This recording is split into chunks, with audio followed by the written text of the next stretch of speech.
بسم الله الرحمن الرحيم. الذي خلقني فهو يهدين والذي هو يطعمني ويسقين وإذا مرضت فهو يشفين والذي يميتني ثم يحيين والذي أطمع أن يغفر لي خطيئتي يوم الدين. إن الحمد لله نحمده ونستعينه ونستغفره ونعوذ بالله من شرور أنفسنا ومن سيئات أعمالنا.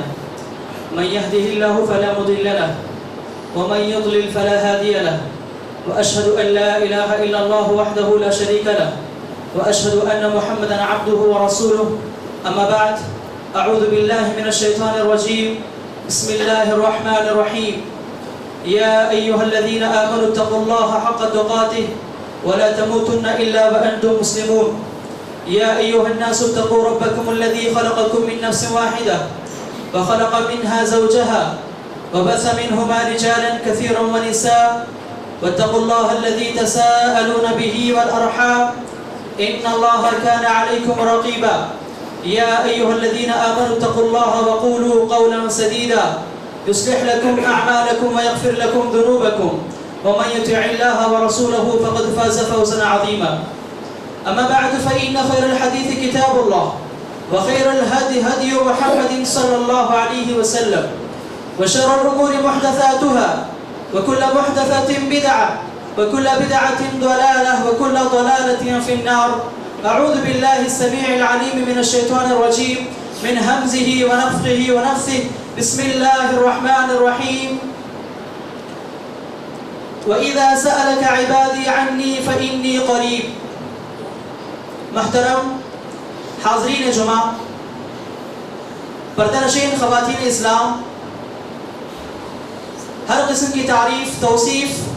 اس اللہ رب العالمین کے لیے لائق اور سزاوار ہے۔ صلاۃ و سلامتی کا نذرانہ ہو تمام انبیاء پر،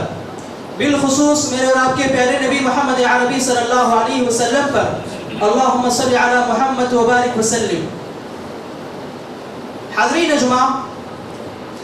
ہر انسان اپنی زندگی میں یقیناً ایسے حالات سے دوچار ہوتا ہے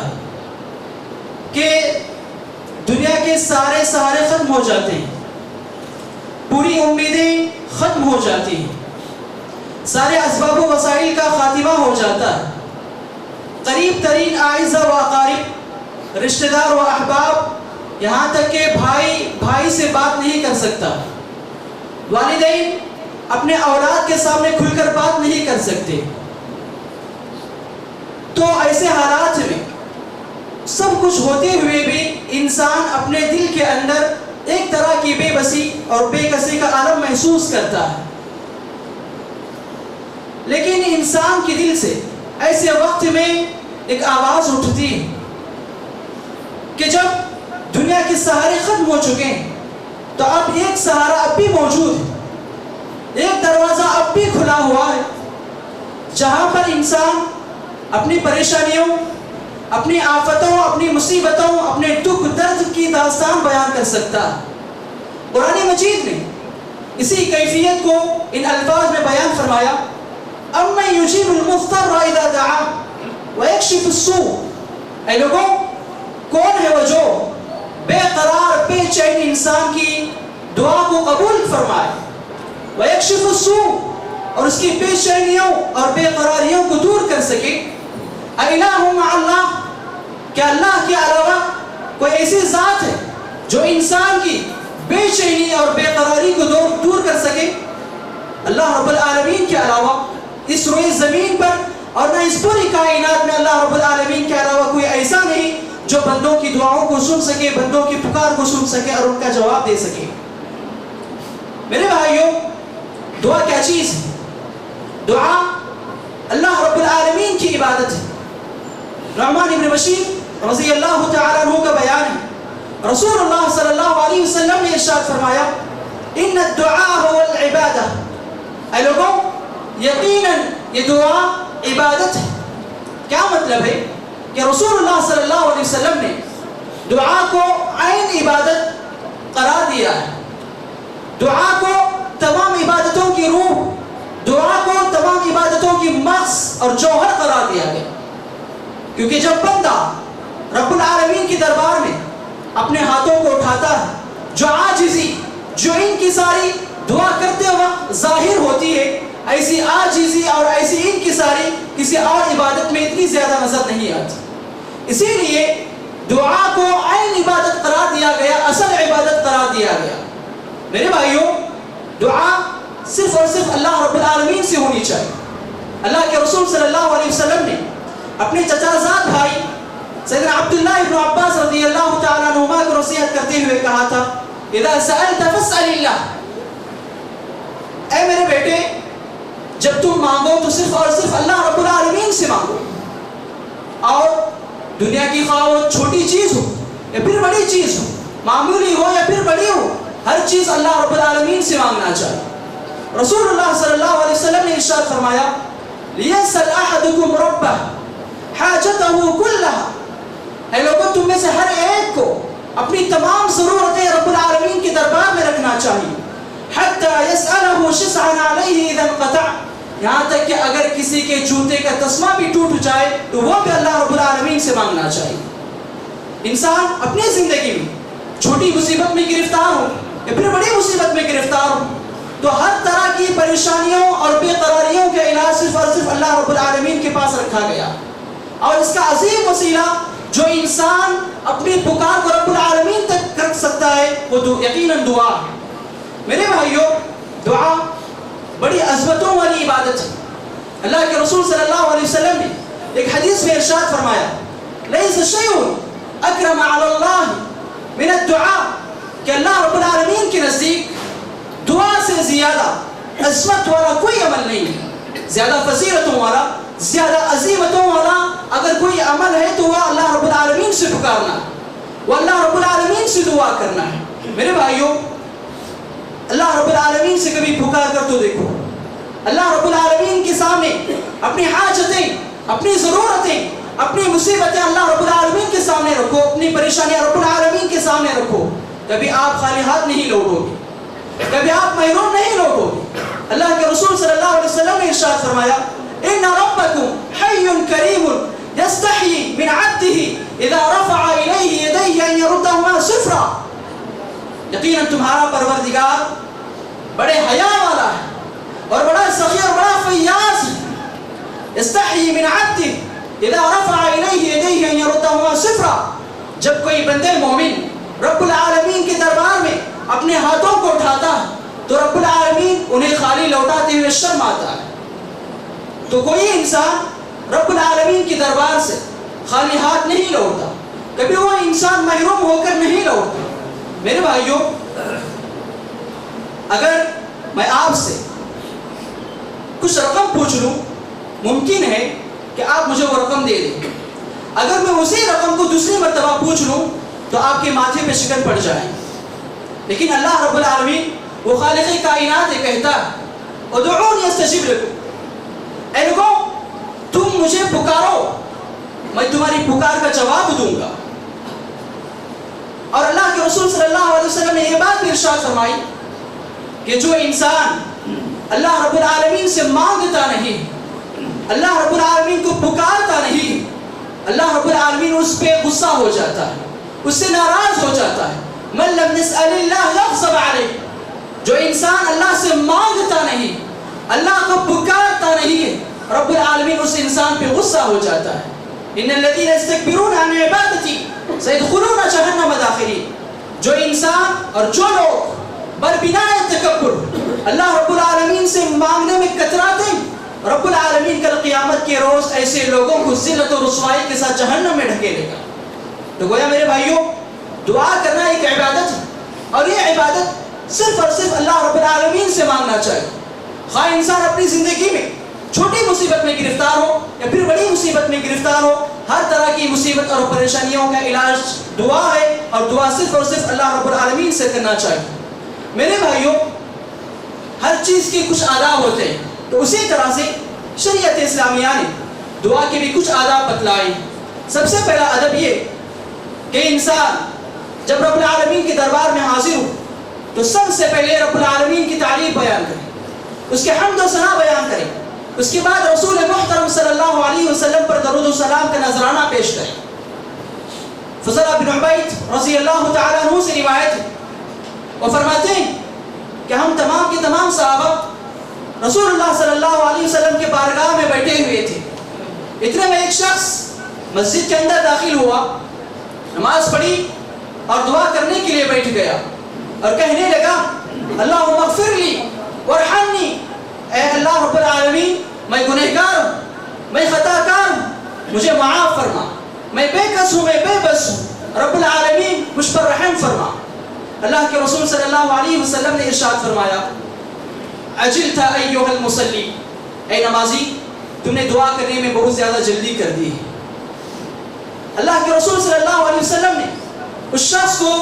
دعا کا طریقہ بتاتے ہوئے کہا کہ جب تم نماز پڑھ کر دعا کرنے کے لیے بیٹھ جاؤ تو سب سے پہلے اللہ رب العالمین کی اس کے شایان شان کے مطابق تعریف کرو، اس کے بعد مجھ پر درود پڑھو، اس کے بعد اپنی ضرورتیں رب العالمین کے سامنے رکھو۔ اتفاقاً ایسا ہوا کہ اسی وقت ایک اور شخص مسجد کے اندر داخل ہوتا ہے، نماز پڑھتا ہے اور رب العالمین کے سامنے اپنے ہاتھوں کو اٹھاتا ہے، رب العالمین کے حمد و ثنا بیان کرتا ہے اور رسول اللہ صلی اللہ علیہ وسلم پر درود و سلام کا نذرانہ پیش کرتا ہے۔ تو اللہ کے رسول صلی اللہ علیہ وسلم نے ارشاد فرمایا، کہا کہ جو تم دعا کر رہے ہو یقیناً یہ دعا کے آداب میں سے، جس طرح تم دعا کر رہے ہو اسی طرح سے دعا کرنا چاہیے۔ ادعو تجب، ایسے ہی دعا کیا کرو، تمہاری دعائیں رب العالمین قبول فرمائے گا۔ تو معلوم یہ ہوا کہ جب انسان اللہ رب العالمین کے سامنے دعا کر رہا ہے، اپنی حاجتیں ضرورتیں رب العالمین کے سامنے رکھ رہا ہے، تو سب سے پہلے انسان کو چاہیے کہ انسان سب سے پہلے رب العالمین کی شایان شان تعریف کرے، اس کے حمد و ثنا بیان کرے، اس کے بعد رسول محترم صلی اللہ علیہ وسلم پر درود و سلام کا نذرانہ پیش کرے۔ میرے بھائیوں، شریعت اسلامیہ نے دعا کے جہاں بہت سارے آداب بتلائے، انہی آداب میں سے ایک ادب یہ بھی ہے کہ دعا دو ٹوک الفاظ میں ہونی چاہیے۔ دعا دو ٹوک الفاظ میں ہونی چاہیے، ایسے نہیں اے اللہ اگر تو مجھے معاف کرے تو دے، اے اللہ اگر تو چاہے تو مجھے معاف فرما، اے اللہ اگر تو چاہے تو فلاں، اے اللہ اگر تو چاہے تو فلاں۔ رسول اللہ صلی اللہ علیہ وسلم نے اس چیز سے روکا ہے، دعا اگر کرے تو دو ٹوک الفاظ میں کرنی چاہیے۔ اللہ کے رسول صلی اللہ علیہ وسلم نے ارشاد فرمایا اذا دعا احدکم، جب تم میں سے کوئی انسان دعا کرے فلیعزم المسئلہ، پختہ ارادے کے ساتھ رب العالمین سے سوال کرے، پختہ ارادے کے ساتھ رب العالمین سے مانگے، اور فرمایا ولا یقولن، اور دعا میں ہرگز ایسے الفاظ نہ کہیں اللہم ان شئت فاعطنی، اے اللہ اگر تو چاہے تو مجھے دے، ایسے الفاظ ہرگز اپنی دعاؤں میں نہ کریں۔ فإنہ لا مستکرہ لہ، اس لیے کہ اللہ رب العالمین کو کوئی چیز مجبور کر نہیں سکتی۔ تو معلوم ہوا میرے بھائیوں کہ دعا کے آداب میں سے ایک ادب یہ بھی ہے کہ دعا دو ٹوک الفاظ میں ہونی چاہیے، پوری دل جمعی کے ساتھ رب العالمین کے سامنے دعا کرنی چاہیے۔ اور اسی طرح سے میرے بھائیوں، دعا کے آداب میں سے ایک ادب یہ بھی ہے کہ جب انسان رب العالمین کے سامنے دعا کرے تو پوری توجہ کے ساتھ، پوری یکسوئی کے ساتھ رب العالمین سے دعا کرے۔ ایسا نہیں کہ انسان دعا کر رہا ہے اور انسان کی نگاہیں کہیں اور طرف ہے، یہ اس طرح غفلت کے ساتھ دعا کرنا رب العالمین ایسی دعاؤں کو کبھی قبول نہیں فرماتا۔ اللہ کے رسول صلی اللہ علیہ وسلم نے ارشاد فرمایا وَاعْلَمُوا أَنَّ اللَّهَ لَا يَسْتَجِيبُ دُعَاءً مِّن قَلْبٍ غَافِلٍ لِلَّهِ، اے لوگوں اس بات کو ذہن نشین کر لو کہ اللہ رب العالمین بے دھیان دل اور بے توجہ دل کی دعا کو کبھی قبول نہیں فرمایا۔ غفلت کے ساتھ دعا کرنا، بے توجہی کے ساتھ دعا کرنا، یکسوئی کے بغیر دعا کرنا، رب العالمین کو ایسی دعائیں ہرگز پسند نہیں ہیں، اور رب العالمین ایسی دعاؤں کو کبھی قبول نہیں فرماتا۔ میرے بھائیوں، اس کے علاوہ اور بھی بہت سارے آداب ہیں، لیکن وقت کی قلت کی وجہ سے میں انہیں کچھ آداب پر اختصار کرنے کی کوشش کروں گا۔ اسی طرح سے میرے بھائیوں، ہم انسان اللہ رب العالمین کے سامنے اپنی فریادیں، اپنی ضرورتیں، اپنی حاجتیں رکھتے ہیں، لیکن کیا بات ہے کہ ہماری دعائیں قبول نہیں ہوتی؟ کیا بات ہے کہ ہماری حاجتیں پوری نہیں ہوتی؟ ہماری مانگیں رب العالمین پوری نہیں کرتا؟ کیا وجہ ہے؟ ہر انسان کی شکایت کہ ہم اللہ رب العالمین سے مانگتے ہیں لیکن رب العالمین ہمیں وہ نہیں دیتا، ہم جو مانگتے ہیں وہ ہماری مانگیں پوری نہیں کرتا۔ میرے بھائیوں، کیا اسباب ہے جس کی وجہ سے ہماری دعائیں رب العالمین کے دربار سے رد کی جا رہی ہیں، ریجیکٹ کی جا رہی ہیں؟ کیا اسباب ہے؟ ان اسباب میں سے ایک سبب یہ بھی ہے کہ انسان کا حرام روزی کھانا، پاکیزہ روزی کا استعمال کرنا، حلال روزی کا استعمال کرنا، یہ اتنا زیادہ اہم ہے کہ اس کے وسیلے سے انسان اپنی دعاؤں کو رب العالمین کے دربار میں مقبول کروا سکتا ہے۔ اللہ کے رسول صلی اللہ علیہ وسلم نے اور شریعت اسلامیہ نے ہم مومنوں کو پاکیزہ روزی اور حلال روزی کھانے کا حکم دیا۔ اللہ کے رسول صلی اللہ علیہ وسلم نے ایک حدیث میں ارشاد فرمایا، ان اللہ طیب لا يقبل الا طیبا، اللہ رب العالمین پاکیزہ اور پاکیزہ چیزوں کو پسند فرماتا ہے، اور رب العالمین نے مومنوں کو، نبیوں اور پیغمبروں اور رسولوں کو پاکیزہ اور حلال چیزیں کھانے کا حکم دیا۔ یا ایھا الرسل کلوا من الطیبات واعملوا صالحا، اے میرے نبیوں، اے میرے پیغمبروں، اچھی چیزیں کھایا کرو، پاکیزہ اور حلال چیزیں کھایا کرو، واعملوا صالحا، اور نیک اعمال کیا کرو۔ اللہ رب العالمین نے مسلمانوں کو حکم دیا، یا ایھا الذین آمنوا کلوا من طیبات ما رزقناکم، اے مومنوں، ہم نے تمہیں جو رزق عطا کیا ہے ان میں سے پاکیزہ اور حلال چیزیں کھایا کرو۔ اللہ کے رسول صلی اللہ علیہ وسلم نے ایک شخص کا تذکرہ فرمایا، ایک شخص کا تذکرہ فرمایا جو ایک لمبا سفر طے کرتا ہوا جہاد کے لیے جا رہا ہے یا پھر حج کے لیے جا رہا ہے، یمد یدیہ الی السماء، سفر کے دوران اپنے ہاتھوں کو آسمان کی طرف اٹھاتا اور کہتا ہے، یا ربی یا ربی یا ربی، اے میرے پروردگار، اے میرے پروردگار، اے میرے پروردگار، ومطعمہ حرام ومشربہ حرام وملبسہ حرام وغذی بالحرام فأنی یستجاب لہ، حالانکہ اس کا کھانا حرام، اس کا پینا حرام ہے، اس کا لباس، اس کا اوڑھنا بچھونا حرام ہے، اور اس کی جسم کی جو پرورش ہوئی ہے وہ حرام مال کے ذریعے سے ہوئی ہے، فأنی یستجاب لہ، اللہ رب العالمین ایسے کمبخت انسان کی دعا کہاں کر کے قبول کر سکتا ہے؟ جو سود انسان کھاتا ہے، ایسے انسانوں کی اللہ رب العالمین دعا کہاں قبول کر سکتا ہے؟ تو لہٰذا میرے بھائیوں، اگر ہماری دعائیں ہم مانگ رہے ہیں لیکن ہماری دعائیں مقبول نہیں ہو رہی، ریجیکٹ کی جا رہی، تو اس اسباب میں سے ایک سبب یہ بھی ہے کہ ہم حرام روزی کھا رہے ہیں، ہماری روزی حلال نہیں ہے، حرام کی ہے، جس کی وجہ سے ہماری دعائیں مقبول نہیں ہو رہی ہیں، شرف قبولیت سے نوازی نہیں جا رہی ہیں۔ میرے بھائیوں، اللہ کے رسول صلی اللہ علیہ وسلم نے اپنے ایک صحابی سعد بن ابی وقاص رضی اللہ تعالی عنہ کو نصیحت کرتے ہوئے کہا تھا، اطب مطعمک تکن مستجاب الدعوہ، اے سعد اپنی روزی کو پاکیزہ کرو، اپنی روزی کو حلال بناؤ، تم مستجاب الدعوات بن جاؤ گے۔ مستجاب الدعوات وہ انسان جو دعا کرتا ہے، ہر دعا رب العالمین اس کی شرف قبولیت سے نوازتا ہے، ہر دعا رب العالمین اس کی سنتا ہے، ایسے انسان کو مستجاب الدعوات کہا جاتا ہے۔ میرے بھائیوں، اس نصیحت کا سعد بن ابی وقاص رضی اللہ تعالیٰ عنہ کی زندگی پر اتنا گہرا اثر پڑا، آپ نے حلال روزی کا اتنا زیادہ اہتمام کیا، حد درجہ اہتمام کیا، بڑے احتیاط کے ساتھ زندگی گزارتے رہے۔ اللہ اکبر، کوئی بھی انسان ان کو تکلیف دیتے ہوئے ڈرا کرتا تھا، کوئی بھی انسان ان کو ستاتے ہوئے ڈرا کرتا تھا۔ کیوں؟ سعد بن ابی وقاص رضی اللہ تعالیٰ عنہ جب بھی ہاتھ اٹھاتے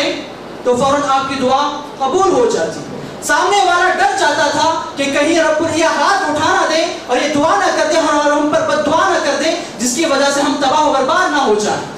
اتفاقاً ایسا ہوا، صحیح بخاری کی روایت ہے، سیدنا عمر بن خطاب رضی اللہ تعالیٰ عنہ کی دور خلافت کا زمانہ چل رہا تھا، اور اس وقت کوفہ کے گورنر سعد بن ابی وقاص رضی اللہ تعالیٰ عنہ تھے، جو کہ مستجاب الدعوات تھے۔ کہ ایک شخص جو کوفہ کا رہنے والا تھا، اس کا نام تھا اسامہ، وہ کوفہ سے مدینہ آیا اور عمر رضی اللہ تعالیٰ عنہ کے دربار خلافت میں سعد بن ابی وقاص رضی اللہ تعالیٰ عنہ کے خلاف بہت ساری شکایتیں درج کی، اور یہاں تک یہ بھی شکایت کر دی، کہا کہ سعد بن ابی وقاص کو نماز تک پڑھانی نہیں آتی، نماز تک اچھی طرح سے پڑھانی نہیں آتی۔ عمر رضی اللہ تعالیٰ عنہ نے فوراً سعد بن ابی وقاص رضی اللہ تعالیٰ عنہ کو کوفہ کے گورنری سے معزول کر دیا، اور اس جگہ پر جلیل القدر صحابی معاذ بن جبل رضی اللہ تعالیٰ عنہ کو منتخب فرمایا، اور اس کے بعد اپنے سعد بن ابی وقاص رضی اللہ تعالیٰ عنہ کو اپنے دربار میں بلایا اور پوچھا، اے سعد، فلاں شخص نے جو کوفہ کا رہتا ہے اس نے آپ کے بارے میں ایسی ایسی شکایتیں کی۔ چنانچہ سیدنا عمر رضی اللہ تعالیٰ عنہ کے اس سوال پر آپ نے کہا کہ دیکھو اے امیر المؤمنین، میں اس طرح کی کوئی بات نہیں کرتا، اور اسی طرح سے کہا کہ میں اسی طرح ان لوگوں کو نماز پڑھاتا ہوں جس طرح اللہ کے رسول صلی اللہ علیہ وسلم صحابہ کو پڑھایا کرتے تھے۔ میں عشاء کی نماز 2 رکعت جو ابتدائی ہوتی ہیں ان کے اندر قرات لمبی کرتا ہوں، اور بقیہ 2 رکعتیں ان میں قرات بالکل مختصر کر دیتا ہوں، بالکل ہلکی نماز پڑھاتا ہوں۔ میں اسی طرح نماز پڑھاتا ہوں جس طرح رسول اللہ صلی اللہ علیہ وسلم اپنے صحابہ کو پڑھایا کرتے تھے۔ اور عمر رضی اللہ تعالیٰ عنہ نے کوفہ کا جائزہ لینے کے لیے کچھ لوگوں کو بھیجا۔ ہر مسجد میں آپ کے بارے میں تعریف کی جانے لگی، لیکن جب بنو عبس کی مسجد میں جا پہنچے تو وہاں پر وہ اسامہ تھا جس نے آ کر آپ کے خلاف الزامات لگائے تھے۔ تو اسے پوچھا گیا تو اس نے کہا کہ آپ کے اندر فلاں کمی ہے، آپ کو صحیح ڈھنگ سے نماز پڑھانا نہیں آتا۔ تو سعد بن ابی وقاص رضی اللہ تعالیٰ عنہ نے فوراً ہاتھ اٹھائے اور کہا، اے میرے پروردگار، اگر یہ تیرا بندہ جھوٹا اپنی شہرت کے لیے مجھ پہ الزام لگا رہا ہے، اپنی ناموری کے لیے، اپنے آپ کو فیمس کرنے کے لیے مجھ پہ الزام لگا رہا ہے، تو اے اللہ رب العالمین میں 3 دعائیں کرتا ہوں۔ کہا، فاتی العمرہ، اے اللہ اس کی عمر کو لمبی کر دے، فاتی الفقرہ، اے اللہ اس کو محتاج بنا کے چھوڑ، وعرضہ بالفتن، اے میرے پروردگار اس انسان کو فتنوں میں مبتلا کر۔ راوی حدیث جابر رضی اللہ تعالیٰ عنہ فرماتے ہیں، اللہ کی قسم میں اس اسامہ کو کوفہ کی گلیوں میں پاگلوں کی طرح بھاگتے ہوئے دیکھا ہے۔ وہ راستہ چلتی ہوئی لڑکیوں کو ستایا کرتا تھا، ان کے ساتھ چھیڑخانی کیا کرتا تھا۔ جب اس سے پوچھا جاتا کہ تجھے کیا ہو گیا تو وہ کہتا تھا، شیخ مفتون کبیر، کہتا کہ میں وہ بوڑھا ہوں جو بڑھاپے کی انتہا کو پہنچ چکا ہوں، اور اللہ رب العالمین نے مجھے فتنے میں مبتلا کر دیا ہے۔ اصابتنی دعوت السعد، مجھے سعد بن ابی وقاص رضی اللہ تعالیٰ عنہ کی بد دعا لگ چکی ہے۔ اللہ اکبر۔ دیکھیں میرے بھائیوں، کہنے کا مقصد یہ ہے کہ سعد رضی اللہ تعالیٰ عنہ نے پاکیزہ اور حلال روزی کا اہتمام کیا، جس کی وجہ سے رب العالمین نے آپ کو مستجاب الدعوات بنا دیا۔ تو ضرورت ہے اس بات کی کہ اگر ہم چاہتے ہیں کہ ہماری مانگیں رب العالمین کے دربار میں پوری ہوں تو ہمیں چاہیے کہ ہم اپنی روزی کو حلال بنائیں۔ ہمارا لقمہ جو بھی ہمارے حلق سے نیچے اتر رہا ہے وہ حلال کا ہونا چاہیے اور پاکیزہ ہونا چاہیے۔ اور اسی طرح سے میرے بھائیوں، دعا کی قبولیت کے اسباب میں سے ایک سبب یہ بھی ہے کہ انسان پورے یقین کے ساتھ دعا کرے، ایسا نہیں کہ ہم مانگ رہے ہیں اللہ دعا قبول کرے گا کہ نہیں، کانفیڈنس نہیں ہے، کوئی اعتماد نہیں، اللہ پہ بھروسہ نہیں، اس یقین کے ساتھ دعا کرنا کہ رب العالمین میری مانگیں پوری کرے گا، میری دعا ضرور قبول کرے گا۔ اگر اس یقین کے ساتھ دعا کریں گے تو اللہ رب العالمین آپ کی دعاؤں کو شرف قبولیت سے نوازے گا۔ اللہ کے رسول صلی اللہ علیہ وسلم نے ایک حدیث میں ارشاد فرمایا، ادعوا اللہ وانتم موقنون بالاجابہ، اے لوگوں اللہ رب العالمین سے پورے یقین کے ساتھ دعائیں کیا کرو۔ میرے بھائیوں، اگر ہم قرآن مجید کا مطالعہ کریں گے، قرآن مجید کی ایک سورت ہے سورہ مریم۔ اللہ رب العالمین نے سورہ مریم کے ابتدائی حصے میں ایک جلیل القدر پیغمبر اور نبی کا تذکرہ فرمایا، وہ ہے زکریا علیہ السلام۔ سیدنا زکریا علیہ السلام نے دعا کی، کہا اذ نادى ربه نداء خفيا، سیدنا زکریا علیہ السلام نے رات کی تنہائیوں میں چپکے چپکے سے اپنے پروردگار کو پکارا، کہا قال رب انی وهن العظم منی واشتعل الراس شیبا ولم اکن بدعائک رب شقیا، اے میری پروردگار میری ہڈیاں کمزور ہو چکی ہیں، میری ہڈیاں گل چکی ہیں، واشتعل الراس شیبا اور بڑھاپے کی وجہ سے میرے بال سفید ہو چکے ہیں، ولم اکن بدعائک رب شقیا، اور تجھ سے مانگ کر میں کبھی محروم نہیں ہوا، تجھ سے مانگ کر میں کبھی خالی ہاتھ نہیں لوٹا۔ اور آگے فرمایا وَإِنِّي خِفْتُ الْمَوَالِيَ مِنْ وَرَائِي وَكَانَتِ امْرَأَتِي عَاقِرًا فَهَبْ لِي مِن لَّدُنكَ وَلِيًّا، اے میرے پروردگار میرے مرنے کے بعد، میری وفات کے بعد میرے چچا زاد بھائیوں سے مجھے بڑا خوف لاحق رہتا ہے، وَكَانَتِ امْرَأَتِي عَاقِرًا، اے میرے پروردگار میری بیوی بانجھ ہے، میری بیوی بانجھ ہے، توالد و تناسل سے پوری طرح سے محروم ہو چکی ہے، اے میرے پروردگار فَهَبْ لِي مِن لَّدُنكَ وَلِيًّا، اے میرے پروردگار مجھے وارث عطا فرما، مجھے نیک اولاد سے نواز، رب هب لي من لدنك ذرية طيبة، اے میرے پروردگار مجھے پاکیزہ اولاد سے نواز۔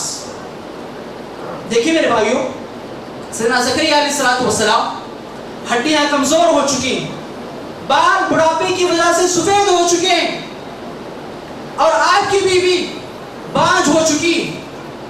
دنیا کی تمام اسباب و وسائل کا پوری طرح سے خاتمہ ہو چکا ہے، کوئی وسیلہ نہیں جو اولاد ہو سکے، لیکن اس پیغمبر کا یقین دیکھیے کہ کس یقین کے ساتھ سیدنا زکریا علیہ السلام رب العالمین سے دعا کر رہے ہیں فَهَبْ لِي مِن لَّدُنكَ وَلِيًّا، اے میرے پروردگار مجھے وارث عطا فرما، مجھے جانشین عطا فرما۔ آپ نے دعا کی تو رب العالمین نے آپ کی مانگ پوری کی، کیسے کی؟ قرآن کہتا ہے یا زکریا انا نبشرک بغلام اسمہ یحییٰ، اے زکریا ہم تمہیں ایک بچے کی بشارت سنا رہے ہیں، ایک لڑکی کی بشارت سنا رہے ہیں، اور ہم اس لڑکے کا نام ہم خود رکھ رہے ہیں، اور اس کا نام ہوگا یحییٰ۔ تو میرے بھائیوں دیکھو کہ بڑھاپے کی انتہا کو پہنچ چکے ہیں، توالد و تناسل سے پوری صلاحیت پوری طرح سے ختم ہو چکی ہے، اور آپ کی بیوی بانجھ، اس کے باوجود بھی پورے یقین کے ساتھ رب العالمین سے گڑ گڑا کر دعائیں کرتے ہیں، تو رب العالمین آپ کی دعا کو شرف قبولیت سے نوازتا ہے۔ تو میرے بھائیوں معلوم یہ ہوا کہ دعا کی قبولیت کے اسباب میں سے ایک سبب یہ بھی ہے کہ اس انسان جب دعا کرے تو پورے یقین اور ایمان اور اتقان کے ساتھ کرے، آپ کی دعائیں اور ہماری دعائیں یقیناً اللہ رب العالمین کے دربار میں یقیناً مقبول ہو جائیں گی۔ میرے بھائیوں اسی طرح سے دعا کے اسباب میں سے، دعا کی قبولیت کے اسباب میں سے ایک عظیم سبب یہ بھی ہے کہ انسان دعا کرنے سے پہلے کسی غریب کی مدد کرے، کسی مجبور، کسی یتیم کی مدد کرے۔ اس کی وجہ سے رب العالمین آپ کی جو کی بھی دعا ہے رب العالمین اس کو مقبول کروا سکتا ہے، آپ کی دعا کو قبول کر سکتا ہے۔ قرآن مجید کا مطالعہ کیجیے، سورۃ القصص میں اللہ رب العالمین نے سیدنا موسیٰ علیہ السلام کا تذکرہ فرمایا۔ اللہ رب العالمین نے آپ کا تذکرہ کرتے ہوئے کہا فخرج منها خائفا يترقب قال رب نجني من القوم الظالمين، کہا جب موسیٰ علیہ السلام نے فرعون کے ایک آدمی کو غلطی سے مار دیا تو ایک شخص آپ کے بارے میں آپ کے پاس آیا، وجاء رجل من اقصى المدينة يسعى قال يا موسى ان الملأ يأتمرون بك ليقتلوك فاخرج اني لك من الناصحين، اور کہنے لگا اے موسیٰ فرعون اور اس کا لشکر، فرعون اور اس کے ساتھی آپ کے قتل کی سازشیں کر رہے ہیں، فاخرج انی لک من الناصحین، اے موسیٰ آپ مصر چھوڑ کر چلے جائیے۔ فخرج منها خائفا يترقب، موسیٰ علیہ السلام ڈرتے ہوئے ہر طرف خطرے کا خوف محسوس کرتے ہوئے مصر سے نکل پڑے، اور جب ولما توجہ تلقاء مدین قال عسى ربي ان يهديني سواء السبيل، قرآن کہتا ہے جب موسیٰ علیہ السلام مدین کی طرف رخ کرے تو کہا عسى ربي ان يهديني سواء السبيل، میرا پروردگار مجھے کوئی راہ دکھائے گا۔ چنانچہ ولما ورد مع مدین، جب موسیٰ علیہ السلام مدین آئے، حالات کا جائزہ لیا اور آپ وہاں پہنچے جہاں پر مدین کا پنگھڑ تھا، جہاں پر مدین کا پنگھڑ تھا، دیکھا کہ وجد علیہ امۃ من الناس یسقون، جہاں پر مدین کے سارے لوگ اپنے جانوروں کو پانی پلا رہے ہیں، جانوروں کو سیراب کر رہے ہیں. وَوَجَدَ مِن دُونِهِمْ امْرَأَتَيْنِ تَذُودَانِ، قرآن کہتا ہے کہ جہاں پر یہ منظر تھا وہیں پر ایک اور منظر یہ بھی تھا کہ وہاں پر دو لڑکیاں اپنی بکریوں کو روک رہی ہیں. فَلَمَا خَطْبُكُمَا، موسیٰ علیہ السلام وہاں جا پہنچتے ہیں اور کہتے ہیں اے لڑکیوں تمہارا کیا ماجرا ہے، تمہارا کیا مسئلہ ہے کہ لوگ آ رہے ہیں اپنے جانوروں کو پانی پلا رہے ہیں اور جا رہے ہیں، جو تمہارے بعد آئے وہ بھی پانی پلا کر کے جا رہے ہیں اور تم ہو کہ کنارے کھڑے ہو کر اپنے جانوروں کو روک رہی ہو، کیا مسئلہ ہے؟ کہا قالتا لا نسقي حتى يصدر الرعاء وابونا شيخ كبير. دیکھیے مسئلہ یہ ہے کہ ہم اپنے جانوروں کو اس وقت تک پانی نہیں پلا سکتے جب تک کہ تمام کے تمام چروائے اپنے جانوروں کو پانی نہ پلا دیں. وابونا شیخ کبیر، اور ہمارے والد محترم بڑے بوڑھے ہو چکے ہیں. فسقا لہما، تو موسیٰ علیہ السلام نے، مرد تھے، مرد با کمال تھے، آپ نے ان کو ان کے جانوروں کو پانی پلایا. ثم تولی الی الظل، وہاں پر مدد کی، مجبور تھے وہ لوگ، بے کس تھے وہ لوگ، پریشان تھے وہ لوگ. فسقا لہما، ان کے جانوروں کو پانی پلایا. ثم تولی الی الظل، اور سایہ دار جگہ پر آ گئے اور کہا فقال رب انی لما انزلت الی من خیر فقیر، اے میرے پروردگار جو خیر بھی تو مجھ پر نازل کرے گا میں اس کا بڑا محتاج ہوں. اللہ نے آپ کی دعا کو شرف قبولیت سے نوازا، آپ کی دعا مقبول ہوئی، ایسے مقبول ہوئی. شعیب علیہ السلام نے آپ کو بلایا اور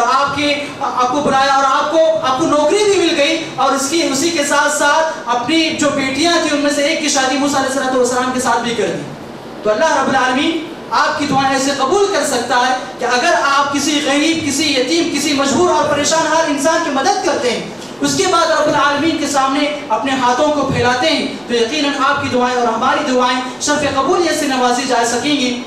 میرے بھائیوں، یہ کچھ باتیں تھی جو دعا سے متعلق تھی، دعا کی اہمیت اور اس کے آداب. ضرورت ہے اس بات کی کہ ہمیں اس طرح سے دعا کرنی چاہیے جس طرح سے شریعت اسلامیہ نے بتلایا، اور ان تمام چیزوں کو چھوڑنا چاہیے جو چیزیں ہماری دعائیں ریجیکٹ کرنے کا سبب بن سکتی ہیں، اور ان اسباب کو اپنانا چاہیے جن اسباب کے ذریعے ہماری دعائیں رب العالمین کے دربار میں شرف قبولیت سے نوازی جا سکتی ہیں، ہماری دعائیں مقبول ہو سکتی ہیں. رب العالمین سے دعا ہے کہ رب العالمین مجھے اور آپ کو اور تمام مسلمانوں کو کتاب و سنت کے مطابق زندگی گزارنے کی توفیق نصیب فرمائے. رب العالمین ہماری عبادتوں، ہماری ریاضتوں کا قبول فرما لے. رب العالمین ہم گنہگار ہیں، ہم خطا کار ہیں، ہم سیاہ کار ہیں. رب العالمین ہم رات کے دن کے اجالے میں اور رات کی تنہائیوں میں ہم گناہ کر رہے ہیں. رب العالمین ہم اعتراف کر رہے ہیں، ہم اقرار کر رہے ہیں. رب العالمین ہماری لفظوں، ہماری کوتاہیوں کو معاف فرما دے. رب العالمین ہماری بخشش فرما. رب العالمین ہمیں اپنے والدین کے ساتھ ادب و احترام کے ساتھ پیش آنے کی توفیق نصیب فرما. رب العالمین ہمیں سے جن کے بھی والدین کا انتقال ہو چکا ہے، رب العالمین ان کی قبروں کو نور سے بھر دے. رب العالمین ان کی لفظوں اور ان کی کوتاہیوں کو معاف فرما. رب العالمین ان کے ساتھ رحم و کرم کا معاملہ فرما. رب العالمین ہمیں سے جو بھی بے روزگار ہے، رب العالمین ہمیں سے جو بھی مقروض ہے، رب العالمین ان کی پریشانیوں کو اور ان کی مصیبتوں کو رب العالمین دور فرما دے. رب العالمین ہماری اولاد اور ہماری نسلوں کے ایمان کی حفاظت فرما. رب العالمین ہمیں نمازوں کی پابندی کرنے کی توفیق نصیب فرما. رب العالمین جب تک تو ہمیں اس دنیا میں زندہ رکھ، دین اسلام پہ زندہ رکھ، جب ہمارا خاتمہ ہو تو خاتمہ بالخیر ہو. ربنا تقبل منا انك انت السميع العليم وتب علينا انك انت التواب الرحيم. سبحان ربك رب العزة عما يصفون وسلام على المرسلين والحمد لله.